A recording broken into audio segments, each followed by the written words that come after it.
அந்த அம்சாரி மசாரி ஒரு Indian agent.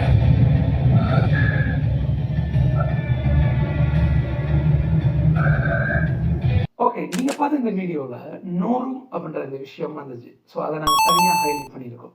So அப்போ நோ ரூம்னா என்ன, அதோட மீனிங் என்ன, எங்கெல்லாம் பயன்படுத்தலாம் அப்படின்றத இந்த வீடியோவில் பார்க்கலாம்.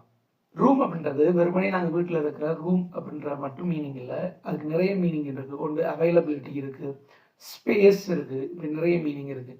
ஸோ அதில் இந்த நோ ரூம் அப்படின்றது எதை மீன் பண்ணுது அப்படின்றால் வாய்ப்பு இல்லை, ஆப்பர்ச்சுனிட்டி இல்லை அப்படின்றத தான் மீன் பண்ணுது. அதாவது இந்த இடத்துல இந்த கான்டெக்ட்ல இல்லை அது நடந்திருக்கிறது வாய்ப்பு இல்லையே, நோ ரூம் ஃபார் டவுட் அப்படின்னு சொல்லப்பட்டிருக்கு. அதாவது டவுட் அடைகிறதுக்கு, அவன் மேல சந்தேகப்படுறதுக்கு வாய்ப்பே இல்லை, அந்த அளவுக்கு நம்பினன் அப்படின்ற மீனிங்ல தான் அது வருது. ஆகவே ஸோ நோ ரூம் அப்படின்றது வாய்ப்பு இல்லை, சந்தர்ப்பம் இல்லை, ஆப்பர்ச்சுனிட்டி இல்லை அப்படின்னு சொல்றதுக்கு நாங்கள் கேஷுவலாக பயன்படுத்தலாம்.